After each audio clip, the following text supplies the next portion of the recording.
Hello students, आज हम पढ़ेंगे बहुघूर्णता। बहुघूर्णता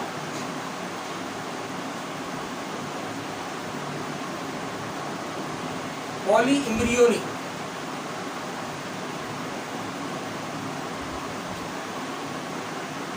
बहुघूर्णता का अध्ययन सर्वप्रथम ल्यूवेनहॉक ने 1719 में संतरे के बीजों में किया।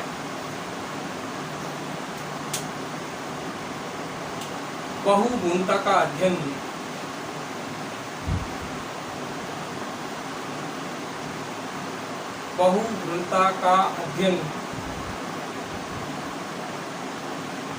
सर्वप्रथम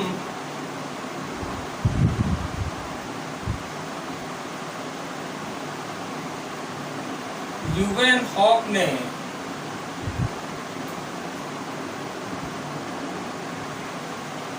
1719 में संतरे के बीजों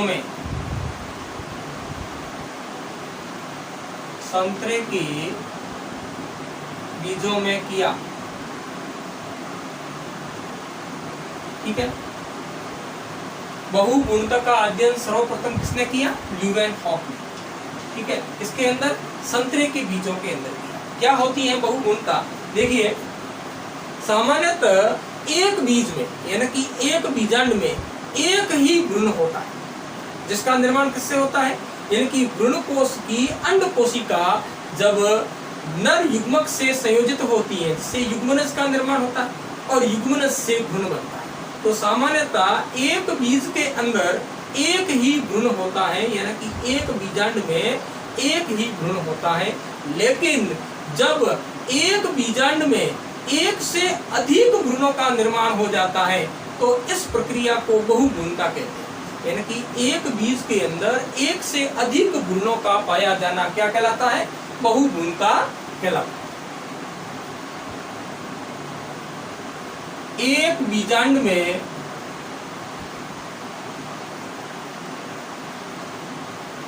एक से अधिक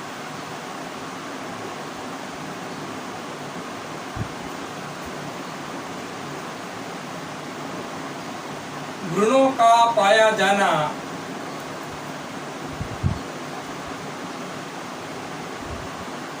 बहुघूर्णता कहलाता है।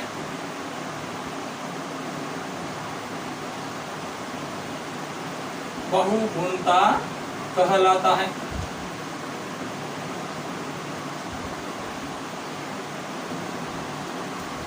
अनावर्त बीजी पादपों में बहुघूर्णता एक सामान्य प्रक्रिया, यानी कि अनावर्त बीजी पादपों में बहुघूर्णता होती रहती है। लेकिन आवर्त बीजी पादपों के अंदर बहुघूर्णता बहुत ही कम पाई जाती है, यानी कि कुछ पादपों के अंदर ही बहुघूर्णता पाई जाती है। किसके अंदर? जैसे संतरे के अंदर पाई जाती है, नींबू के अंदर पाई जाती है, तंबाकू में पाई जाती है, एलियम में पाई जाती है और प्रोटेलेरिया के अंदर पाई जाती है। अनावर्त बीजी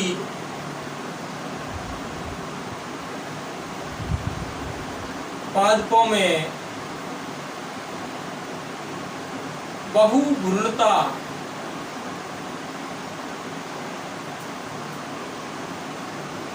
एक सामान्य प्रक्रिया है। एक सामान्य प्रक्रिया है, लेकिन आवर्त बीजी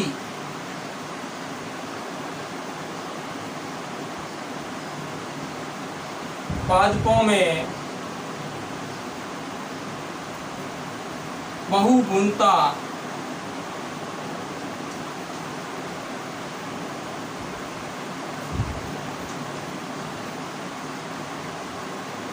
कुछ आवर्त बीजी पादपों में पाई जाती है।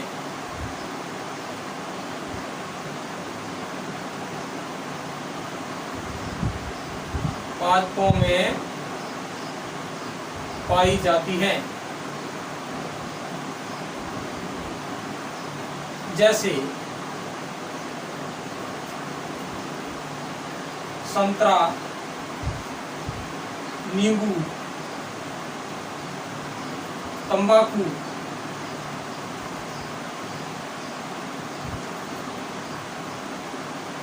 हेलियम व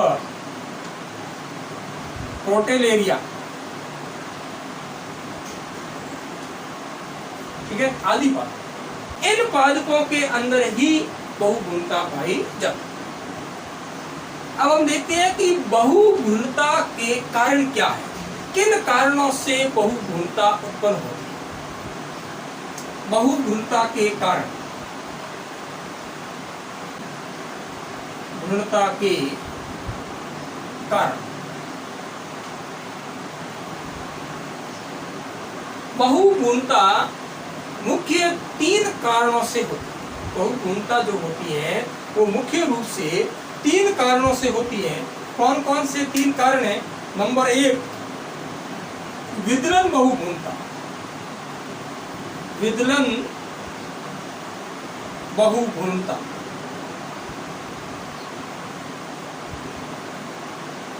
क्या होती है, किस प्रकार से उत्पन्न होती है? देखिए, जब भ्रूणकोश की अगुणित अंड कोशिका एक नर युग्मक से संयोजित होती है तो इससे युग्मनज का निर्माण होता है और युग्मनज से भ्रूण बनता है। युग्मनज के अंदर जो प्रारंभिक विभाजन होते हैं उन विभाजनों को विदलन कहा जाता है, जिससे भ्रूण बनता है। युग्मनज के अंदर जो प्रारंभिक विभाजन होते हैं इन विभाजनों को क्या कहा जाता है? इन विभाजनों को विदलन कहा जाता है और विदलन के द्वारा युग्मनज से भ्रूण का निर्माण होता है या भ्रूण बनता है। तो जब ये विदलन होता है, यानी कि प्रारंभिक विदलन होता है, युग्मनज के अंदर से प्रथम विभाजन होता है तो 2 कोशिकाएं बनती है, एक निभाग की ओर बनती है और एक बीजांड द्वार की ओर बनती है।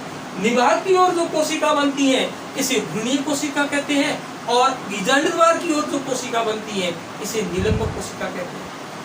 भ्रूणीय कोशिका से विदलन के द्वारा भ्रूण का निर्माण होता है और निलंबक कोशिका में विदलन के द्वारा निलंबक का निर्माण होता है। जब ये विदलन होते हैं तो विदलन के दौरान बनने वाली कोशिकाएं अलग हो जाती हैं और प्रत्येक कोशिका से नया भ्रूण बन जाता है। इस प्रकार से एक ही बीजांड के अंदर, एक ही बीज के अंदर एक से अधिक भ्रूणों का निर्माण हो जाता है और ऐसी स्थिति को क्या कहते हैं? विदलन बहुगुणता कहते हैं। क्योंकि यह बहुगुणता किसके द्वारा हुई? विदलन के द्वारा हुई। जब युग्मनज में विदलन हुआ जिससे जो कोशिकाएं बनी उन कोशिकाओं से एक से अधिक भ्रूणों का निर्माण हो गया, इसे क्या कहते हैं? विदलन बहुगुणता कहते हैं। जब बीजांड के अंदर जब अंड कोशिका से युग्मनज बनता है तो युग्मनज के अंदर जब प्राथमिक विभाजन होते हैं जिससे भ्रूण बनता है, इन विभाजनों को क्या कहा जाता है? इन्हें विदलन कहा जाता है। और विदलन से जो बनने वाली कोशिकाएं होती हैं उन कोशिकाओं से एक से अधिक भ्रूण बन जाते हैं। क्यों बनते हैं? क्योंकि विदलन के दौरान जो कोशिकाएं बनती हैं वो अलग हो जाती हैं और प्रत्येक कोशिका से भ्रूण का निर्माण हो जाता है, तो इसे विदलन बहुभ्रूणता कहते हैं। देखिए, युग्मनज जाइगोट, जाइगोट का निर्माण किससे हुआ? अंड कोशिका का एक नर युग्मक से संलयन के दौरान क्या बना? युग्मनज बना, द्विगुणित युग्मनज बना। मैं युग्मनज में विदलन से बनी प्रत्येक कोशिका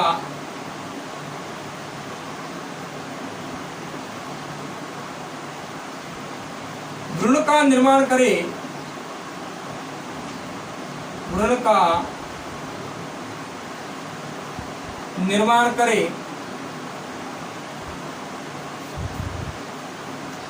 तो एक बीजांड में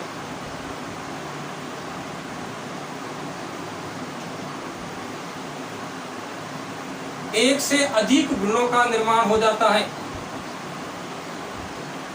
एक से अधिक भ्रूणों का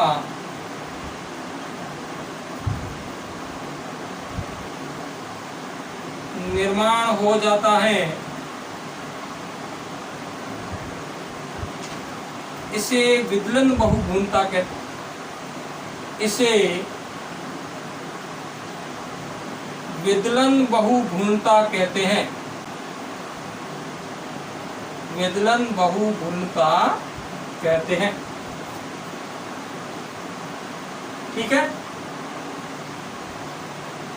युग्मनस में होने वाले विदलन से जो कोशिकाएं बनती हैं, उन कोशिकाओं से एक से अधिक भ्रूण का निर्माण हो जाता है, तो इस प्रकार की बहुभ्रूणता विदलन बहुभ्रूणता कहलाती है। अब नंबर 2 देखिए, बहुभ्रूणता किस प्रकार से उत्पन्न होती है। भ्रूणकोश में अंड कोशिका के अतिरिक्त अन्य कोशिकाओं से भ्रूण का निर्माण, यानी कि अंड कोशिका से तो युग्मनज बनता है और युग्मनज से भ्रूण बनता ही है, लेकिन इसके अलावा प्रतिमुखी कोशिकाएं और सहायक कोशिकाएं बिना निषेचन के ही भ्रूण का निर्माण कर दे, तो इस प्रकार से एक ही बीजांड के अंदर एक से अधिक भ्रूणों का निर्माण हो जाता है, क्योंकि एक भ्रूण का निर्माण तो अंड कोशिका से हो गया और दूसरे भ्रूण का निर्माण है वो अन्य कोशिका से हो गया। इस प्रकार एक ही बीजांड के अंदर एक से अधिक भ्रूणों का निर्माण हो जाता है। भ्रूणकोश में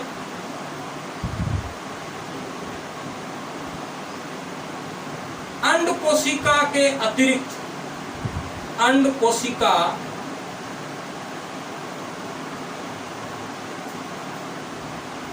के अतिरिक्त अन्य कोशिकाओं से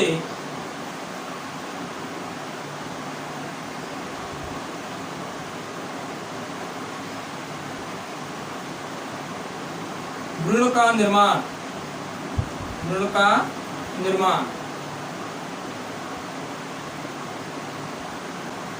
ठीक है ना। जब भ्रूणकोश बनता है तो भ्रूणकोश के अंदर 7 कोशिकाएं होती हैं।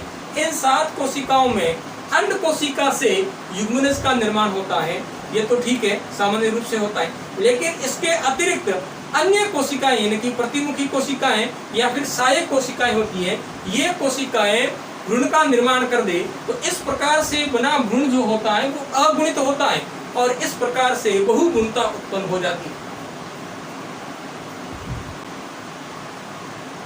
भ्रूणकोश में अनिषेचित प्रतिमुखी कोशिकाएं या अनिषेचित सहायक कोशिकाएं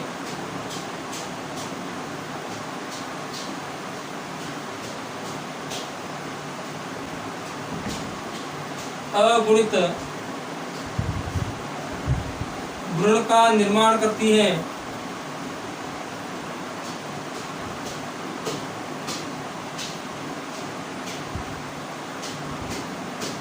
जिससे एक ही बीजांड में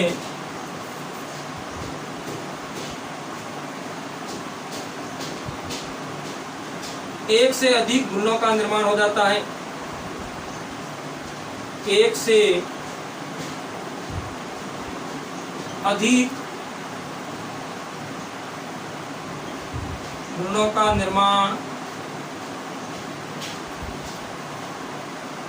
हो जाता है, तो इस प्रकार से क्या उत्पन्न हो जाती है, बहुभ्रूणता उत्पन्न हो जाती है। यानी कि अंड कोशिका से भ्रूण तो बनता ही है, इसके अतिरिक्त अनिषेचित प्रतिमुखी कोशिकाएं या सहायक कोशिकाएं जब भ्रूण का निर्माण कर दे, तो इससे क्या हो जाती है, बहुभ्रूणता उत्पन्न हो जाती है। 3 नंबर देखिए,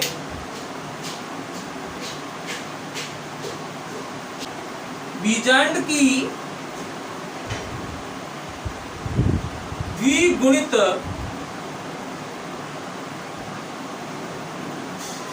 कोशिका से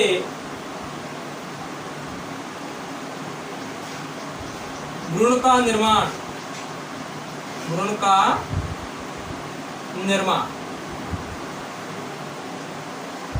तो देखिए, बीजांड की द्विगुणित कोशिका से भ्रूण का निर्माण होता है, यानी कि भ्रूण कोश के बाहर बीजांड की किसी भी द्विगुणित कोशिका से जब द्विगुणित भ्रूण का निर्माण हो जाता है, यानी कि अध्यावरण की द्विगुणित कोशिका हो सकती है, बीजांड काय की द्विगुणित कोशिका हो सकती है, ये द्विगुणित कोशिका द्विगुणित भ्रूण का निर्माण कर दे, तो इस प्रकार से एक ही बीजांड के अंदर एक से अधिक भ्रूणों का निर्माण हो जाता है और बहुभ्रूणता उत्पन्न हो जाती है। इसे अपस्थानिक भ्रूणता भी कहते हैं, इसे अपस्थानिक भ्रूणता भी कहते हैं, क्योंकि असंजनन के द्वारा बहुभ्रूणता उत्पन्न होती है।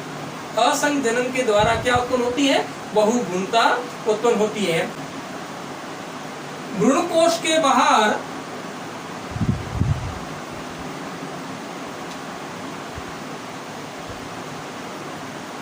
बीजांड की किसी भी द्विगुणित कोशिका द्विगुणित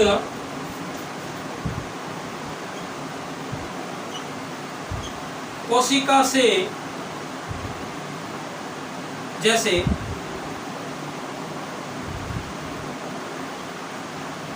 बीजांड काय की कोशिका,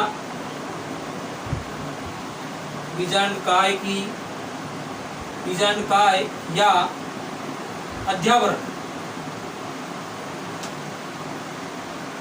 से द्विगुणित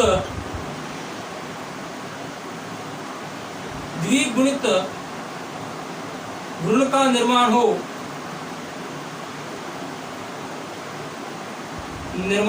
होता है, द्विगुणित भ्रूण का निर्माण होता है, जिससे बहुभ्रूणता उत्पन्न हो जाती है। इसे अपस्थानिक भ्रूणता भी कहते हैं, इसे अपस्थानिक भ्रूणता भी कहते हैं। तो बहुभ्रूणता कितने प्रकार से हो सकती है? 3 प्रकार से उत्पन्न हो सकती है। विदलन बहुभ्रूणता, यानी कि युग्मनज में जो विदलन होता है, विदलन से बनी हुई कोशिकाएं अलग हो जाती हैं और प्रत्येक कोशिका से भ्रूण बन जाता है, तो इसे विदलन बहुभ्रूणता कहते हैं। ऐसी स्थिति के अंदर एक ही बीजांड के अंदर एक से अधिक भ्रूणों का निर्माण हो जाता है, तो इसे विदलन बहुभ्रूणता कहते हैं। भ्रूण कोश में अंड कोशिका के अतिरिक्त अन्य कोशिकाओं से भ्रूण का निर्माण।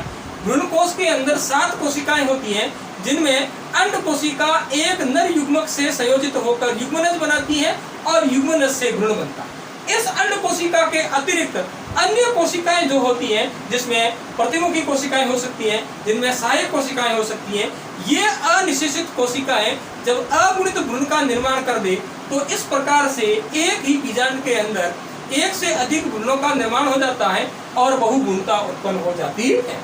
बीजांड की द्विगुणित कोशिका से भ्रूण का निर्माण, यानी कि भ्रूण कोश के बाहर, भ्रूण कोश अगुणित होता है, भ्रूण कोश के बाहर बीजांड की द्विगुणित कोशिका, यानी कि बीजांड काय की द्विगुणित कोशिका हो सकती है या अध्यावरण की द्विगुणित कोशिका हो सकती है। ये कोशिकाएं जब द्विगुणित भ्रूण का निर्माण कर दे, ये कोशिकाएं जब द्विगुणित भ्रूण का निर्माण कर दे, तो एक ही बीजांड के अंदर एक से अधिक भ्रूणों का निर्माण हो जाता है और इस प्रकार से बहुभ्रूणता उत्पन्न हो जाती है। तो इस प्रकार से बहुभ्रूणता जो होती है वो 3 प्रकार से उत्पन्न हो सकती है। विदलन बहुभ्रूणता और अंड कोशिका के अतिरिक्त अन्य कोशिकाओं से भ्रूण का निर्माण और भ्रूण कोश के बाहर द्विगुणित कोशिका से भ्रूण का निर्माण। ठीक है, तो इस प्रकार से बहुभ्रूणता होती है। इसी के साथ में पुष्पी पादपों में लैंगिक जनन जो है वो समाप्त होता है।